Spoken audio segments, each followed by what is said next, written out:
What if everything you learned about American history was dead wrong? What if the founding fathers threw shade like reality TV stars, presidents had pet parrots that dropped F-bombs, and a war started over a missing pig? Buckle up.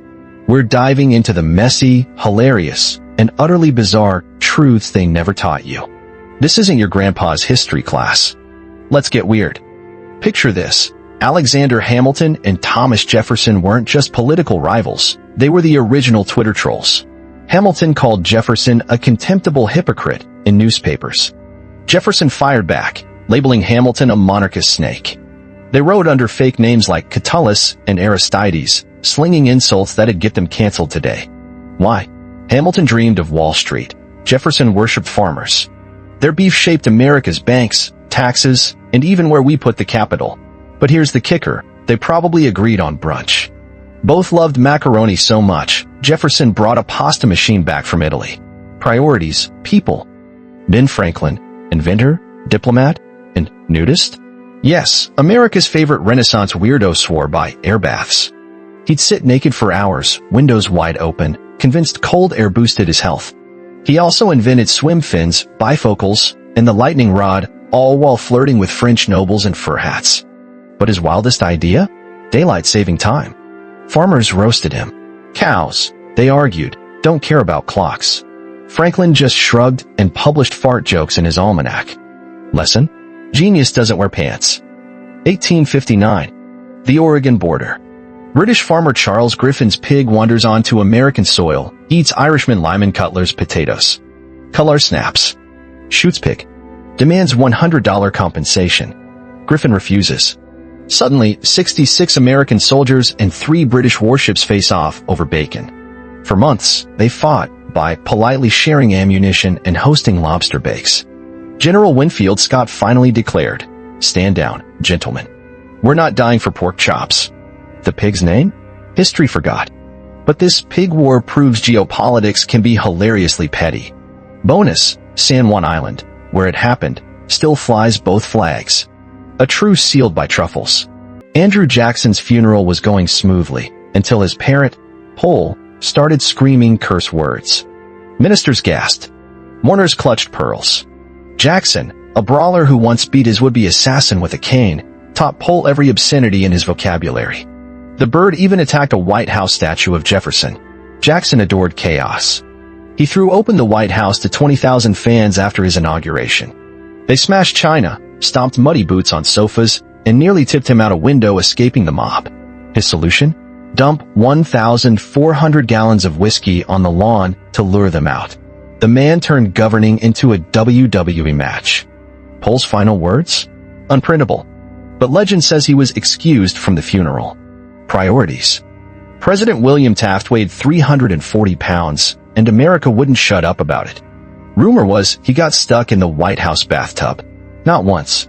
4 times. Truth? He commissioned a custom tub, big enough for 4 grown men. But the myth stuck because Taft was hilariously accident-prone. He once flooded the White House basement testing the tub. His cow, Pauline Wayne, pooped on the lawn daily. He even got stuck in a Model T Ford and needed butter to slide out. Why? Taft loved food. His typical breakfast: steak, bacon, eggs, toast, and 2 coffees. Secret Service agents called him Big Chief. But here's the twist. He lost 80 pounds after leaving office. His bathtub? Now in Ohio's Baseball Hall of Fame. Because nothing says American history like a giant porcelain punchline. 1912. Teddy Roosevelt's shot in the chest. Assassin John Schrank fires. Teddy coughs, then delivers a 90-minute speech. "Ladies and gentlemen, I just got shot," he shrugs. But it takes more than that to kill a bull moose.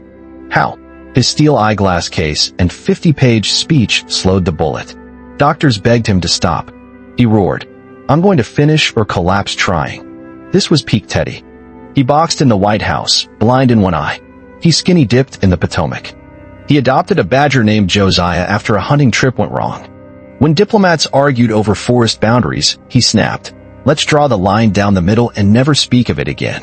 The bullet stayed in his ribs till he died. The speech cemented him as America's toughest nerd. January 15th, 1919. Boston's North End. A 50-foot tank of molasses explodes. 3 million gallons surge out at 35 miles per hour.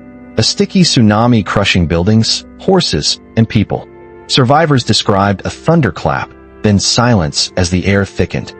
Rescue workers slogged through waist-deep syrup. For decades, locals swore the streets smelled like rum on hot days. Why? Greed. The tank leaked constantly, so the company painted it brown to hide flaws. They ignored warnings until physics won. The flood killed 21, injured 150, and birthed building safety laws. But the weirdest twist? Molasses helped fuel prohibition. It distilled into rum, so anarchists, yes, anarchists, bombed the tank. Conspiracy or karma?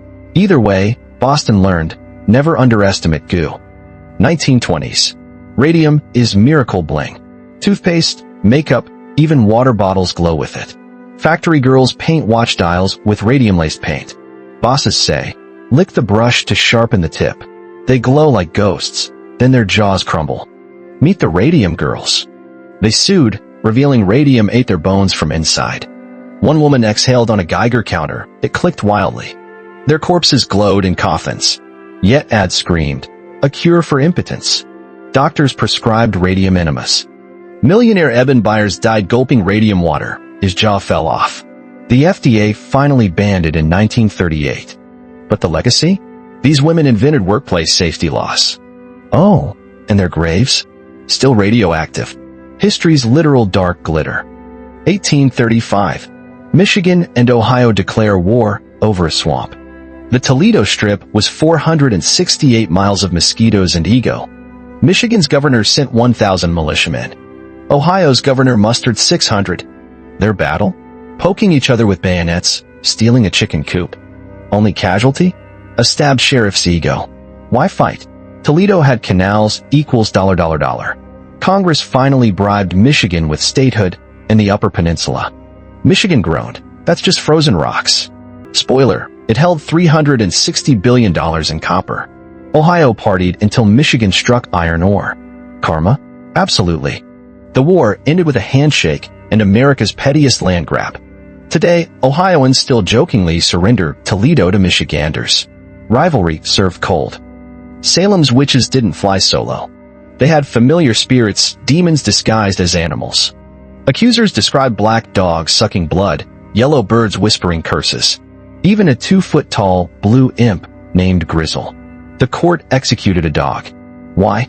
Animals could testify back then. In 1692, a farmer blamed his sick cow on neighbors' witchcraft. The cow bellowed in court. Verdict: guilty. But the peak absurdity?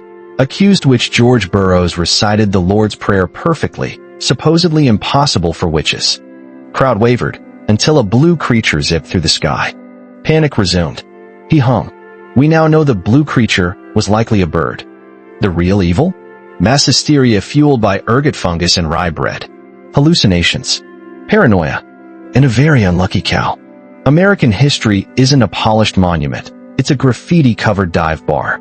A place where presidents adopt badgers, pigs trigger standoffs, and parrot insults echo in marble halls. These stories matter. They remind us, history is made by gloriously flawed humans, who dropped their dentures in rivers, bribed rivals with whiskey, and occasionally died over brunch feuds. So next time history feels stale, dig deeper. Find the molasses floods. Find the naked inventors. Because truth? It's weirder, funnier, and more human than any textbook. If you love this, smash like, subscribe, and tell me in the comments, what's the wildest history tale you've uncovered? Until next time, stay curious, stay skeptical, and never trust a glowing pocket watch.